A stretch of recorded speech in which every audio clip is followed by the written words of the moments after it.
we're here to preview the 2024 NFL Draft defensively. We already gave you the offensive preview. Now it's time to preview the defensive side of the football. This will be a 100 Yards of Context episode 4. I guess I still have to ask you guys, even though we've been talking for over an hour already, how you guys are doing. So, how are you guys doing now that we've been talking for an hour and 25 minutes? Ooh, shit. You still a hoe. That's about it.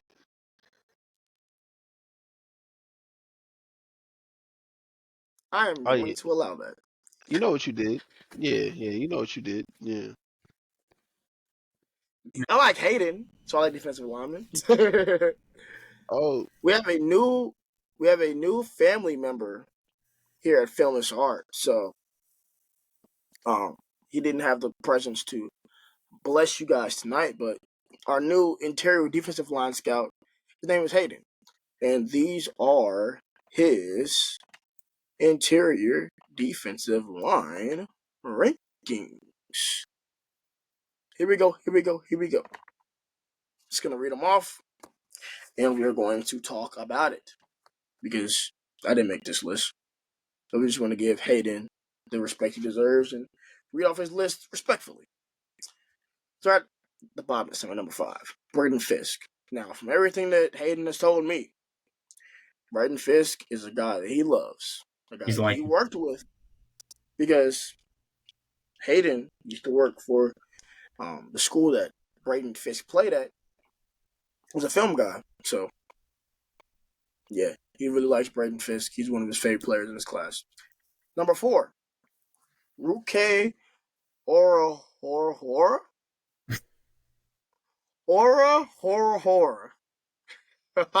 Oh shit.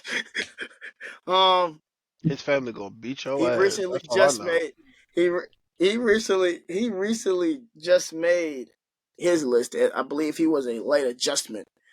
He got plugged in as his defensive tackle 4, I believe, today. So that is his defensive tackle 4 at the moment. Byron Murphy, defensive tackle from Texas, one of 2 Texas players in the top 3 of his interior defensive line rankings. Number 2, a little bit of a surprise to me personally.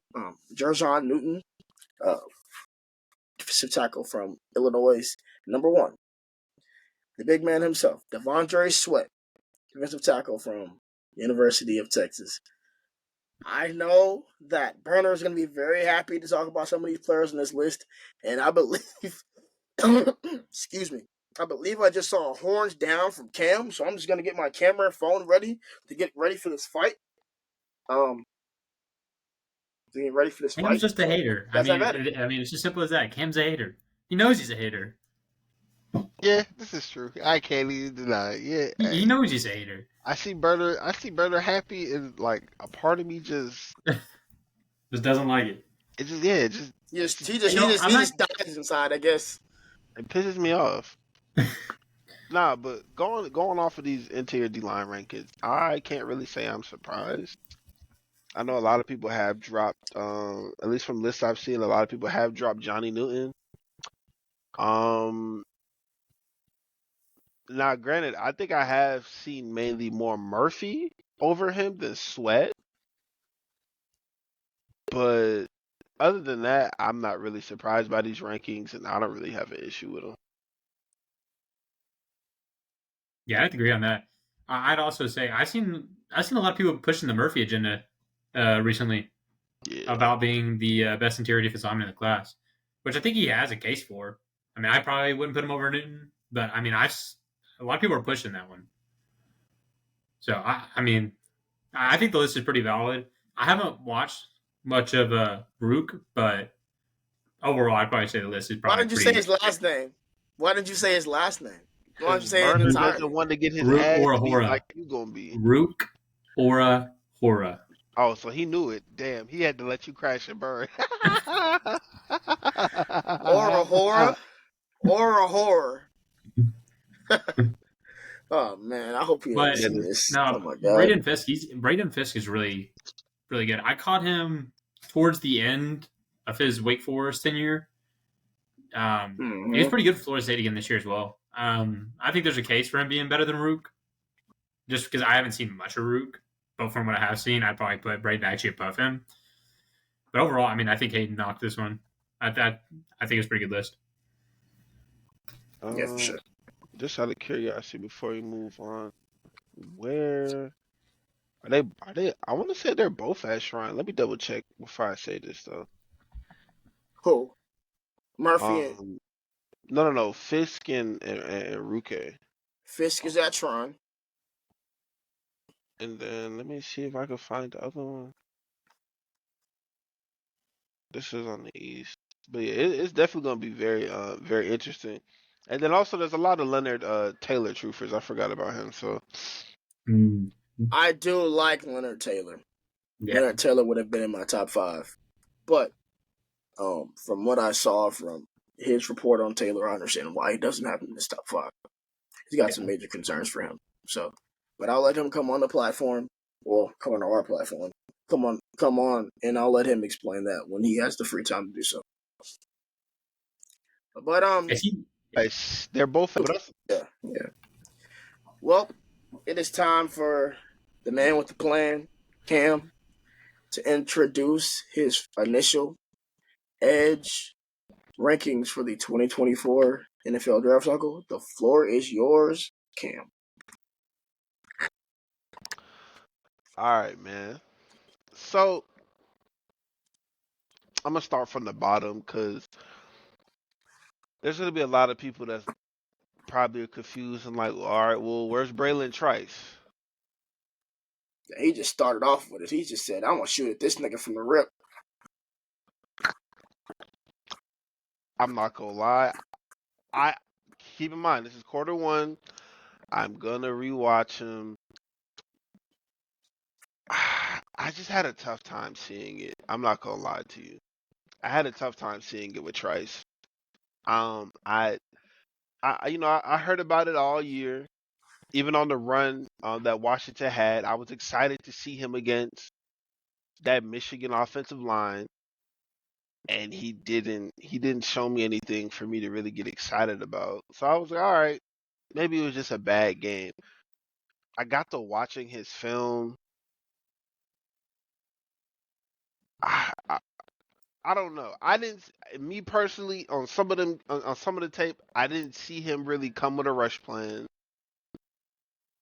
I didn't see him disengage blocks the way he should, or not even just should, but quickly enough. It was a lot, and I don't know. It didn't have a great first step.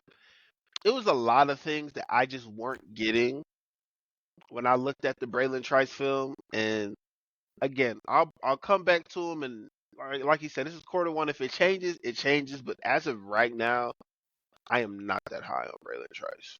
Like I'm not that high on him. Now Jonah Ellis, I do like him a lot. I like the way he comes in with moves, with a rush plan. He's good in the run game. I like the way how Utah moved him around. He has a lot of versatility. They lined him up in the A gap sometimes. They lined him up. They kicked him inside. As a 3 and or a 5. Well, no, not 5. Yeah, as a 3. And he was showing me a lot. He was in the film I watched in particular. He was clearly hurt. Yeah, And he was just he was clearly hurt, and he was just still giving up more of an effort than Trice. I didn't see any penetration from Trice like that, like how I saw with Jonah Ellis. For me, I couldn't in my right conscience go with Trice until I see something else from him. I don't know if he's at any of these All-Star Bowls. I don't know if he just decided not to do them. But for me, I just felt more comfortable with going with Ellis over Trice. Now Chop Robinson is the guy who he's not all there yet. He's not a refined rusher, but the tools that he has, a lot of teams are going to fall in love with, because believe it or not, there's a lot of people who would rather you have a little bit more upside and you being a lot more raw than you just already being a finished product. And I think a lot of teams would love to have their hands on him. Came in from Maryland. As you know, Penn State always has freaky linebackers. That's just what they do. Have freak ass athletes on their defense. Like you're not. Is Penn State really Penn State if you don't have a freak on the defensive side? So when he rushes the ball, yes, he doesn't always have a rush plan, but I do like the penetration he gets. He has a good motor. He's willing to. It's like the old fashioned. You're willing to mess up, but mess up at full speed type stuff. He's learning. He knows he's learning, and he's giving it his all. And I believe with the right coaching, he's going to be a problem. I mean, he's more than likely going to test really well at the combine. I'd be shocked if he ran anything less than a 4.5. Like I'd be shocked. He's probably gonna put up some good bench reps. Like Penn State just put out freaks. They just do that. That's just what they do. So that's why I have him there. I hate that he got hurt when he played against Ohio State this year. So you didn't get as much film as you would wanted to. But hopefully he stays healthy too. I know that's probably a concern for a lot of people because he missed a good bit of the year with that concussion, if I remember correctly. Yeah, he did. So that hurt a lot, but at the same time, I don't think it's gonna scare that many teams away. He's a very talented guy. Dallas Turner. Dallas Turner's another really good edge. I just liked Verse a little bit more than him. Obviously, we'll get to Verse in a second. Dallas Turner was a really talented edge for Alabama. Obviously, his freshman year, he was really good. Opposite from Will Anderson, and they looked like they were, they looked like they were just gonna take people's lunch money just forever. And then that next year came around, and he just didn't look the same. And I know a lot of people have questions about his motor, which are fair questions, because I said that over summer. Yeah, because when he's on, he's a fucking hell in a handbasket. Like he just is.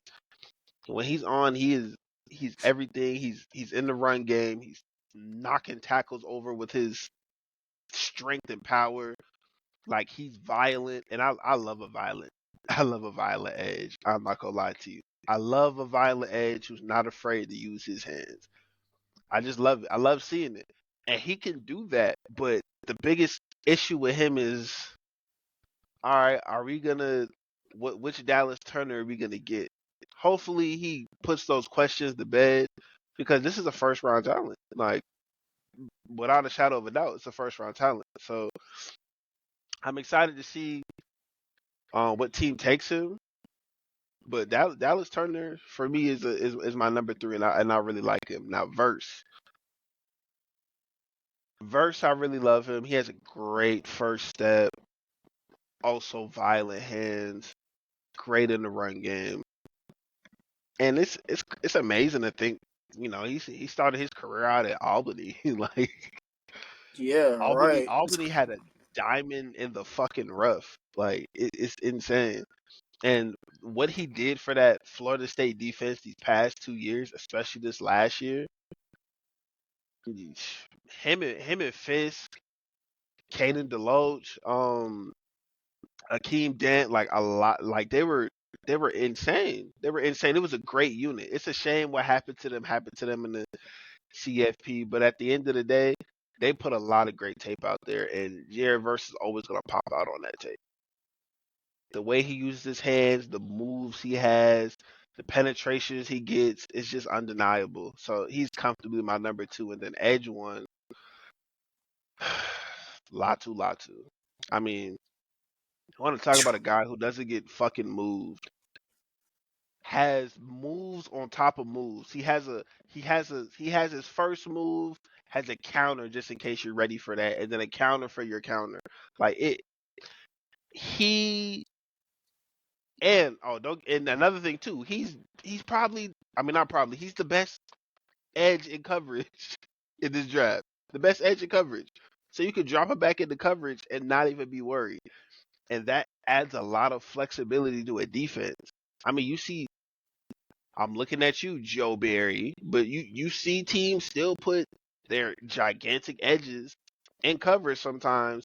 And this is a guy who is more than athletic enough to be able to do that, and you don't have to worry about him getting beat. He did really well in coverage, but obviously his bread and butter was pass rushing.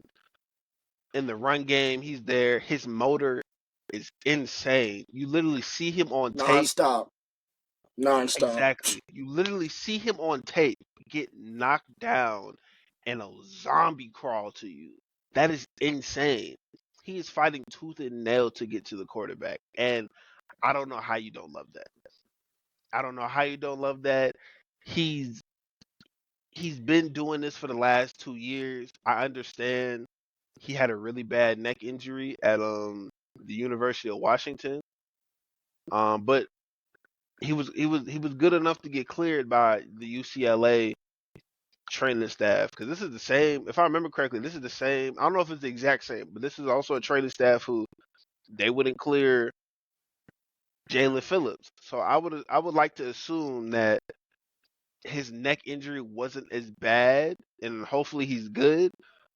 But bar none, he's edge one, and I'm excited to see who gets to add him to that defense, because he is a fucking game wrecker. Like, he literally takes over games. Like, you'll see him in that USC game, and it's just like, wait, what the fuck did he do? Oh my god, he just got rid of that tackle like he was a little kid. Like, he was just throwing a little kid. Like, insane. But with all that being said, these are my edge rankings. No, I'm gonna have to agree with you on go, Burner? I gotta agree with him on Braylon Trice. Oh, yes, I didn't believe the hype either. I don't get it. I mean, yeah. I mean, he had a great game versus Texas, but all year I was kind of pretty underwhelming at Braylon Trice. Everybody has him like top 3 actually edge rushers. I don't know if you've seen that at all, Cam. No, I have. They have him like going round 1. I'm not about that. Yeah, bro. I've been trying to see listen. it. I can't. Listen. I can't. I've tried. Let me tell you what they're doing with Braylon Trice. What they're trying to do is they're trying to go the George Karlaftis route. But George Karlaftis down to down was more consistent than Braylon Trice, so it's not a fair. You can't reach that. Yeah. When you notice when they're trying to push an agenda and push a player. Yep. You can push a player, but you can't push an agenda and a player. It never works out. No. It never does. No.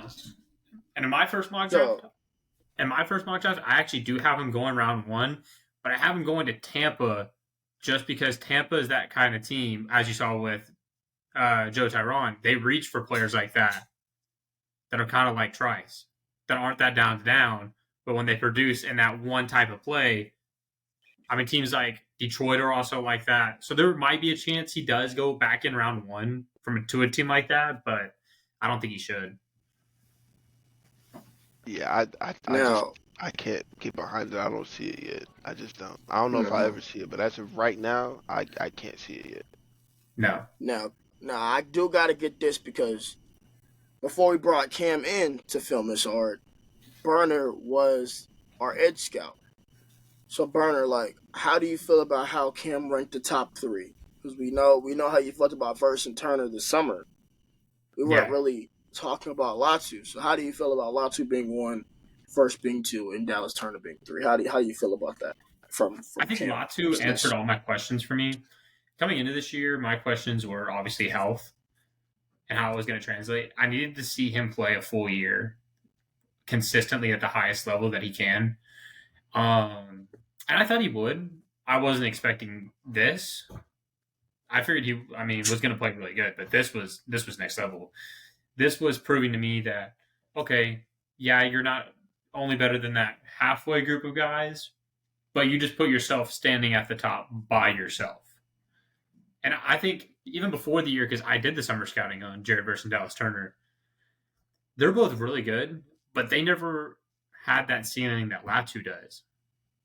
Latu has that ceiling to be, hey, I'm coming in year one. I'm going to get my 13 to 15 sacks. I'm going to be an all-pro. I don't think Verse and Turner have that in them. I do agree with how you ranked them, though. I think before this year, I had Turner above Verse. But like I said, and like you said, it's just Turner. It's like a light switch. He turns himself off. And I mean, I think we saw it in the Michigan game in the second half, really. You saw that kind of like mental light switch turn off on him. And he pretty much like took himself out of the game, which you can't do in big games. You just Absolutely. can't. You cannot. And I mean, I've never really been high on Chop Robinson. He's kind of that in-between type player. I do like the Jonah Love, though. Do like that. Oh, I really do like Jonah Ellis. I really do. Me personally, when we get closer to the draft, I wouldn't be surprised if he slips into your top 4 over Chop. I wouldn't be surprised. Oh, I can see it. I can absolutely see it. The combine is going to really solidify things, specifically for edges. Yeah, but overall, I think you nailed it.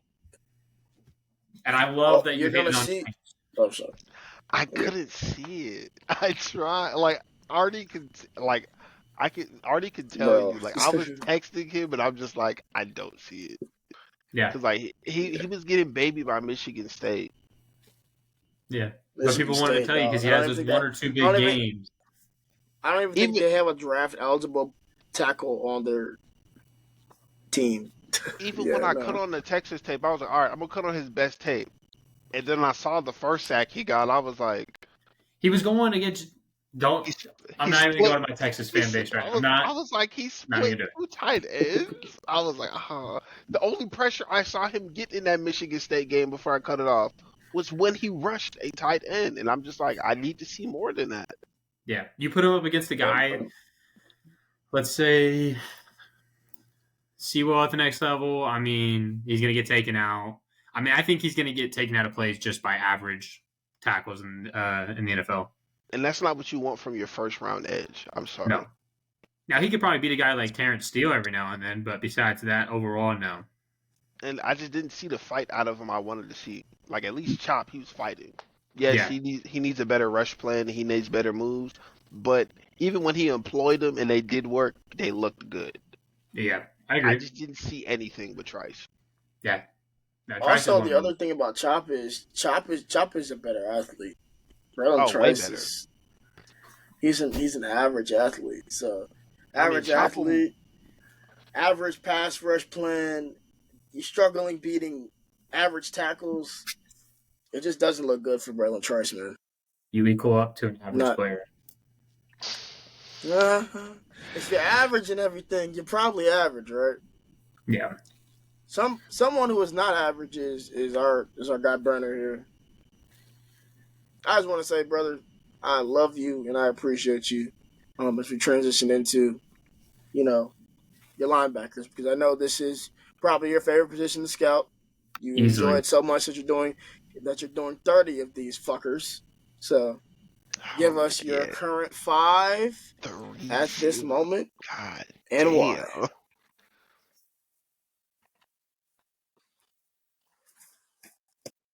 Oh. Yeah, I mean, I did a little more tape on Peyton Willis, Cooper the past few days, and then Gray as well. I'm close, actually, if I'm being honest, to knocking Trotter off of number 1. I just like Cedric Gray's natural ability more. I'm close to putting him number 1 over Trotter, but I'll just go ahead and start with number 5 with Cooper. I did have him number 2. However, what bothers me with Cooper is kind of the same thing that we just talked about with Dallas Turner.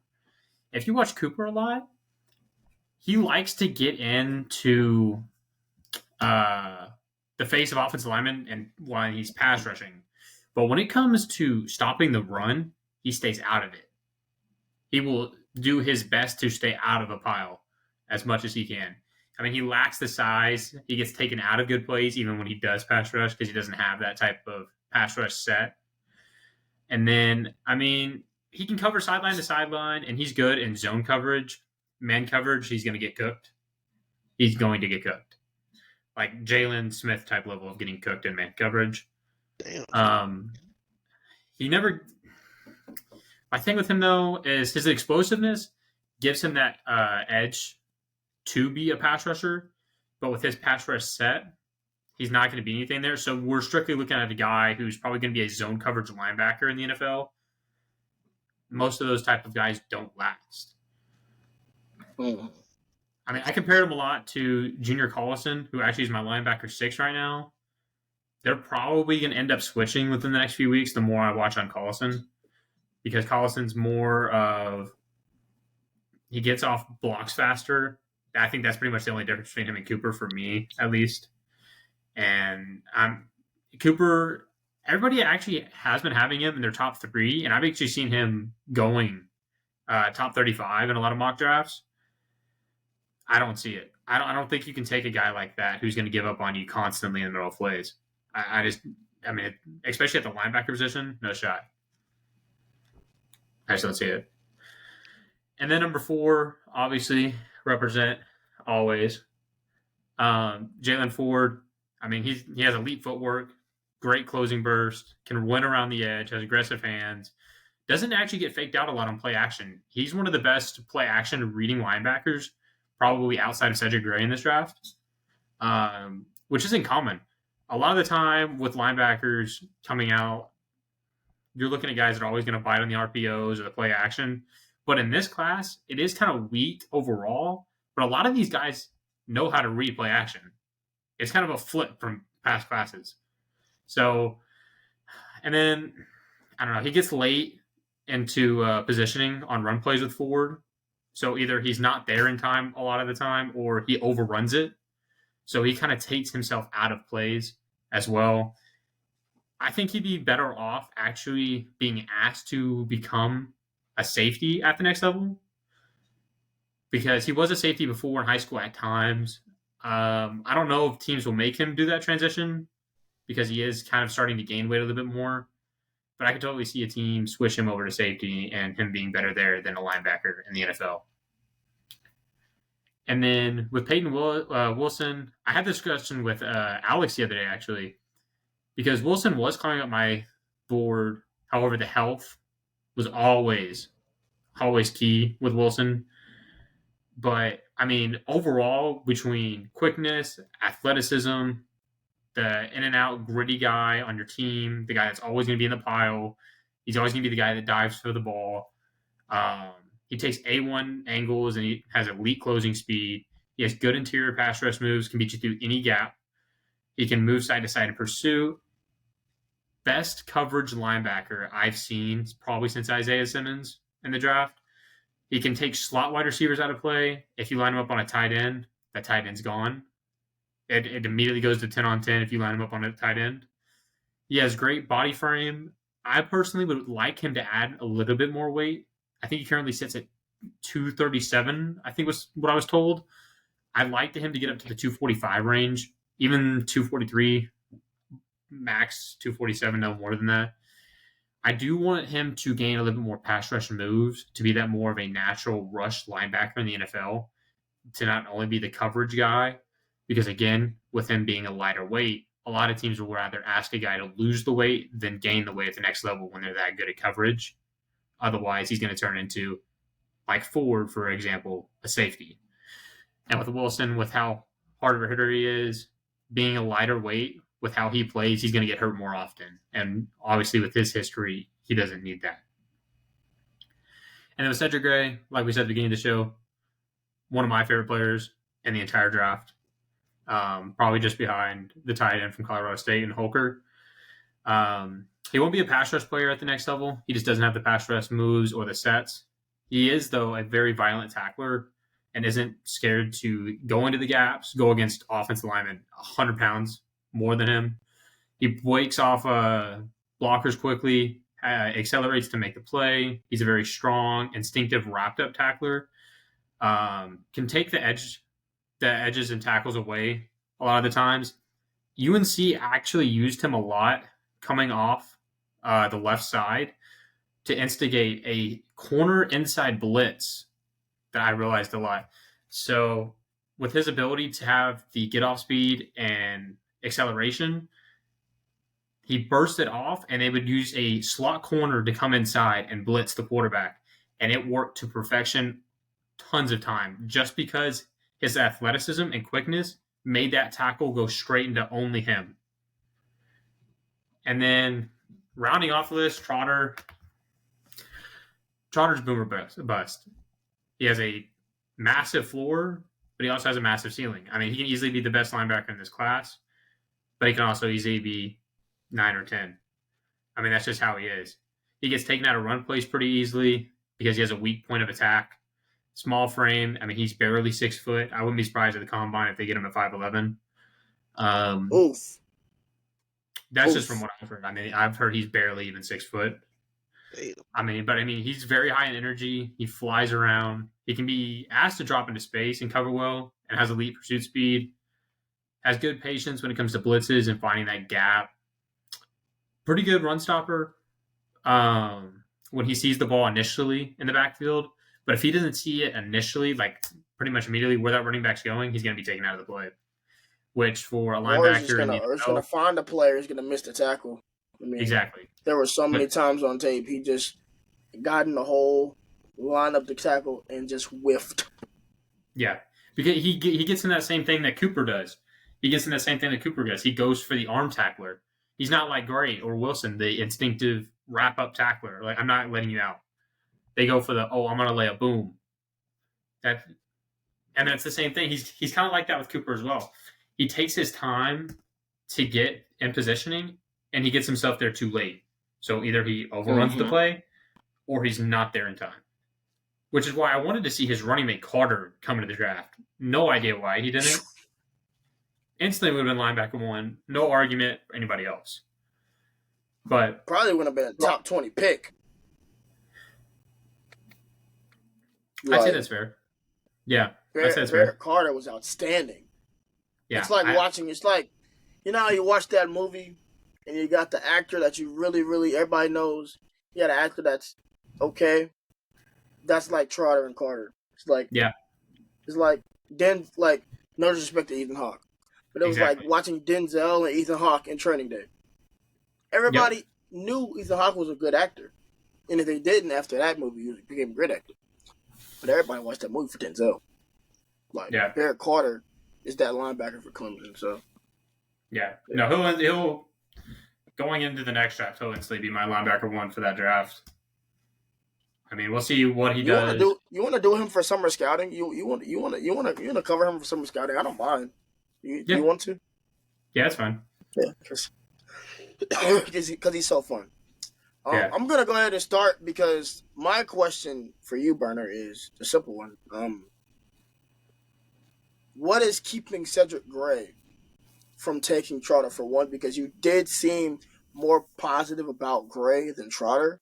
So I'm saying, what are you seeing from Gray that you don't like, that you see from Trotter that you do like, that has him above Gray at this very moment? Honestly, I think I am ready to put Gray number 1 over Trotter. The thing that gets me with Gray at times is his pass rush sets when he's used as it. I need to see more from him. I think Trotter gives you a little bit more off the edge, but I mean, Trotter's a smaller size, so he has to have those kind of more pass rush moves if he's going to be any type of effective when he is blitzing. Mm-hmm. And then with Gray, he is an instinctive tackler, but when he goes into hard-hitting mode, he just throws his body at the guy. He doesn't even use his arms. He just throws. He hopes for his body to make that big of a boom to knock the guy off of his feet. I think between that and Trotter, I'm kind of going back and forth. I wouldn't be surprised by the time the Senior Bowl is done with and I have my next set of rankings out, Gray's number 1.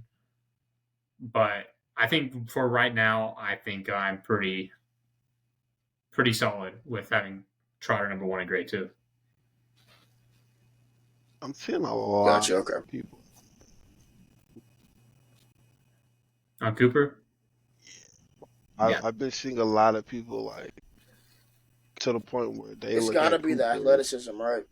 It's got to be he's the fact that he's such a good athlete. Yeah, they're literally looking at it like that, and I even heard a couple people say, "Yeah, don't be surprised if he's the first linebacker taken." Yeah, and like 15 picks ahead of my 15. well, that's mostly just the A&M fanboys coming to you. If I'm being honest. I mean, I see what they're saying with the athleticism, but I can't get over the fact of how much he gets taken out of plays. His size is just not there for me. Not there for me. With Trotter, his size isn't there, but he doesn't get taken out of the play 65 to 70% of the time. He's at least going to be around the ball. To me, Cooper's just going to be that coverage type backer, and I don't see him being anything but a zone coverage linebacker. Understandable. Because he can't cover like Peyton can in man coverage. Can't He's not even close. I can't even disagree with you. I can't. I'm trying to imagine, because what is he, 6'2", 232? Yeah, I think on my report I had him at 6'2", 234. So pretty much, yeah. Okay, same thing. Yeah. 6'2", 232. Even as good an athlete he is, like, nah. Yeah. Because he's frail. His frame is frail. Yeah, and when you're being frail and you can't cover in man coverage, I'm out. And I completely understand. You have to be an elite man coverage linebacker, not just a zone. He covers his zones perfectly. I'll add that. He's really, really good at that. And the athleticism, it stands out compared to almost any other person in this draft. However, his man coverage is so awful to mix up with his pass rush set. You can't just draft a guy to be a zone linebacker at the next level. You can't. Teams aren't going to do that. Which is why I don't understand the top 35 picks for him. I don't see that. For me, I'd probably range him more in the 50s, 60s as more of a type project. Because, I mean, if you can get him to be a man coverage linebacker, perfect.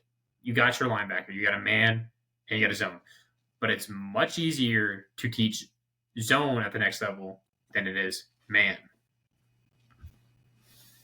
So that's where I stand on it. Gotcha. All right.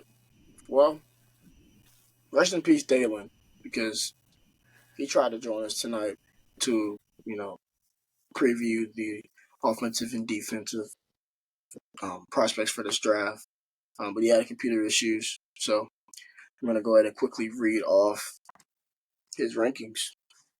We're going to talk about it, man. We're going to talk about the corners first, and I'm very interested to see the facial reactions when I switch this slide, because when I saw these cornerback rankings, I was a little baffled, but I want to see how you gentlemen take them.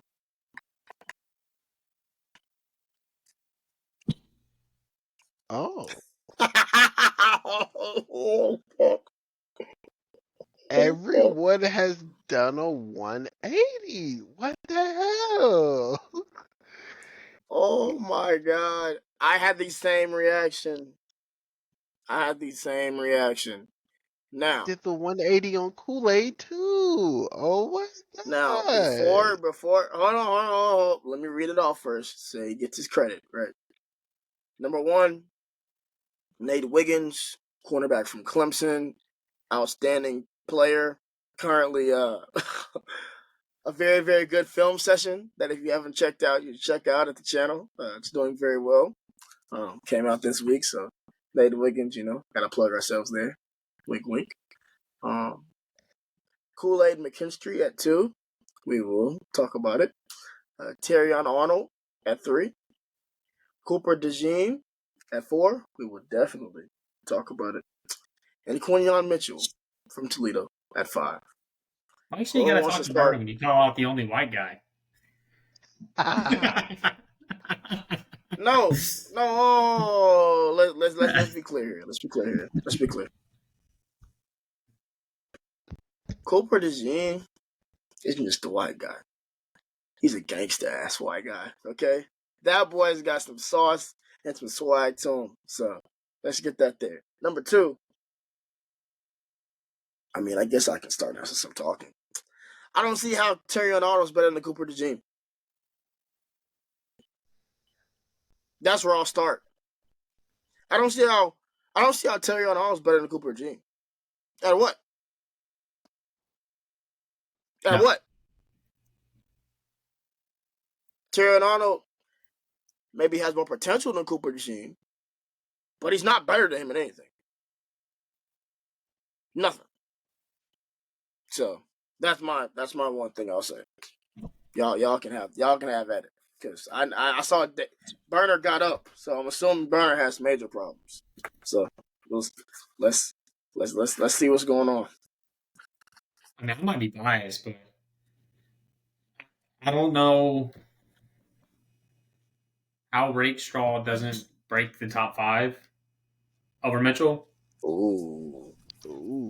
Now out in Dalen's, he's not here, but in Dalen's defense, he really likes some Quinyon Mitchell. He likes that ability in off coverage, and I'll be honest about Rakestraw too. I like Rakestraw, but Rakestraw really struggles in press, man. Yeah, for he does. a guy who's a man-to-man corner, he cannot press to save his life. And guess who's gonna be at the Senior Bowl? Rakestraw. And I bet money he's going to have to press guys like Tez Walker, like Jamari Thrash, wow. like Javon Baker. Wow. So, yeah, good luck to you. Brendan Rice, so good luck to you. Xavier Legette, so good luck to you. But I'll let you finish. I think that's the one that really glares out to me. But I do agree with you though on Terrion being over Cooper. I don't know if there's an argument for that. And in my opinion, that's a last minute change, because we literally just talked about top 3 corners, and it was Nate, Kool-Aid, and Cooper. Yeah. And Kool-Aid was the 3. So I wonder what tape he watched in the last week that made him switch 2 through 4. Probably got so tired of watching Cooper play because the Iowa offense doesn't get on the field at all. That offense. Probably watched too much of Cooper. I mean, it's like all I can think of. I don't. Mino said he's not here to defend himself, but Cam, did you have any issues with the? I am shocked that Cooper is above. I mean, Cooper's below Terrion. I mean, I don't know about the metrics, but what does Terrion rank as a better like run defender than Cooper does, or no? No. I don't. No, Cooper DeJean was better in the run game. He played everywhere for Iowa. Yeah. Last year, he was more of a safety than a slot corner and a corner outside corner. And this year, they just let him be outside a corner, and it was even better. Yep. Yeah, man. They lost one white corner. They said, "Hey, man, you have to carry the flag." Because once Riley Moss left, they said, "You got to stand on business, bro. It's only you out here." Cooper DeJean was always better than Riley Moss, so I think Riley Moss is carrying the flag for Cooper DeJean. But he lost. But that's what I'm saying. He lost his partner in crime. You know what I mean? There's like you got White Hope. I'm telling you. But other than that, I get to understand the list, because yeah, I like Quinyon Mitchell too, but he plays at Toledo, so unfortunately, his competition is pretty much always going to ding him. So we'll see. But I like him too. But other than that, I do like the list. I think it's a nice list. Besides having Cooper let's at stop 3 bullshit. and Terrion at 4. Let's get to the nitty gritty. Let's stop bullshit. Let's get to the nitty gritty. How do y'all feel about Kool-Aid? Honestly.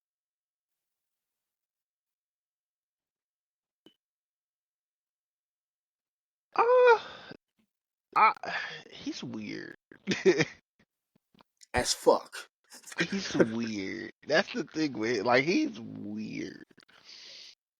Because I remember when I first even watched him, I said to Artie, I was like, he's the most unwilling tackler I've ever seen in my life.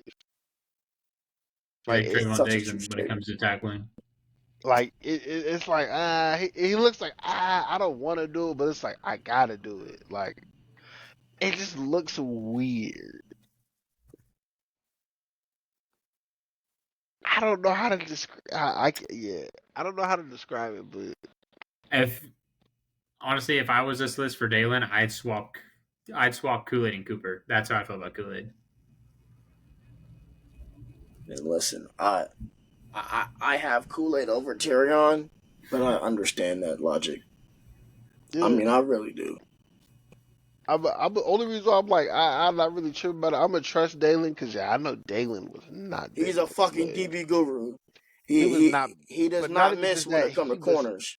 He was not big on Kool-Aid at all. So I'm just like, all right, he had to have seen something. That's why I'm like, I'm trusting him with this because he was not a I big fan had of to Kool-Aid. beg him to do the Kool-Aid session this summer. He did not want to do it. He was like, I hate this nigga. And now he's a cornerback too. Yeah. Hey man, how to turn This tables? football thing we love is a weird animal, ain't it? How to turn tables? How the tables turn, boy. Oh my goodness. I know I say it like that on purpose. Relax. Gosh. Let's get to these safeties rankings, man. Let's get up out of here. Yes, sir. James Williams, number 1. Yes, sir. Hey.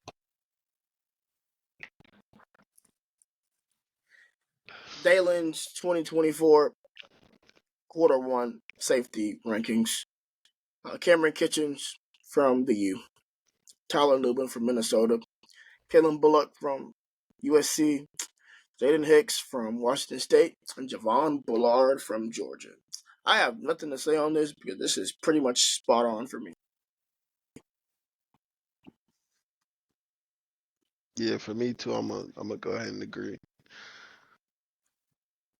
I don't really have much. I really like Kalen Bullock. He reminds me of a safety version of Trayvon Diggs. I like the way he attacks the football. Not just because he wears 7 out there, you fucking weirdos. To be honest, outside of the top 2 dudes on this list, I have not watched a single football down of the last 3 guys or any other safety in this class outside of these top 2. You haven't watched Javon Bullard? Nope. Nor do I want to. I don't like Georgia safeties. Georgia safeties are always ass. What do you mean? Lewis Cine is that guy. I know you're not talking about Minnesota Lewis Cine, right? Yeah. Stop it. Stop it. I have nothing to say about Georgia safeties. Oh, man. What about Malachi Starks? Malachi Starks is going to be a very, very highly rated prospect next year. You're going to take Malachi Starks seriously from Georgia? No. Simple. No. Malachi Starks is the stud, though, but I'll allow it. He's going to have to show me next year by actually making me want to watch a safety play. So you never like in passing seen Malachi Starks and just been like, oh no, I have watch more of that kid. No, I have. I've seen him way more than Bullard. I'll tell you that. Yeah. I've rarely seen Bullard. Yeah, he showed up a lot for me on that CJ Stroud tape. He was the guy they kept sending. Damn. He was the guy they kept sending on those read options. So, listen, now I ain't gonna lie, I love Burner, but that right there is a prime example of helmet scouting. And that's not something that we endorse here at Filmus Art. We scout players for who they are. Okay, we do not helmet scout. We do not helmet scout. All right. Burner's trolling. He watches all Georgia safeties like everybody else. I've not watched a minute of Bullard. I will say though, I have heard heard good things about the USC safety. I was planning on watching him Bullock. soon. I have heard good things about him. Yeah, he's pretty good. Yeah, He's for some reason he's scared of shit to tackle, but yeah, as far as being coverage, it's pretty nice. yeah. But that's gonna wrap it for episode 4 of 100 Yards in Context. Our defensive draft preview for the 2024 draft cycle. As always, consider subscribing to our channel, man. If everybody's watching this in video format. As you guys have seen, as you guys have heard, watched, we are a group of young men really putting that work, really grinding, trying to create something that lasts forever, that we can pass down to our children. And frankly, to become a legitimate business and avenue to make money. So, every subscriber, every like, every comment is wanted, needed, and appreciated. So, if you enjoyed the content today, if you enjoyed the content, if you're watching for 3 months, 6 months, however long you've been watching, and subscribe, just consider subscribing to our channel. And if you're listening to this on audio format, please consider giving us a 5-star review because we are 5-star niggas. NIGGA. We 5-star niggas. And you get 5-star niggas, 5 stars. But with that, Burner, Cam, do you have any final remarks for the people as we close this episode 4 of 100 Yards in Context? Go Chiefs, baby. Oh, Burner shooting. Oh man. Wasn't even Burner gonna. shooting. Anywho, all I'm You saying better not. No, Burner. Let me tell you what he did last night. He had me yelling about that stupid team down in Dallas. Made me lose my voice. That's why I sound like this. I started yelling. You have an All-Pro in Dak, All-Pro in CD, have an All-Pro in Tyler Smith, All-Pro in Zach Martin, All-Pro in Tyron Smith, All-Pro Right? in Deron Bland, right? Don't even get me started on Bland. What do you mean? Don't even get me started there. And guess what? Cam? Guess what? All those players you just named, all pros, defensive player of the year candidates.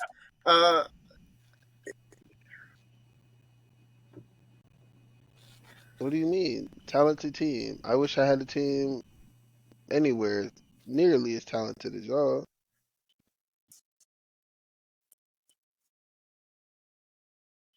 Y'all have a blessed day.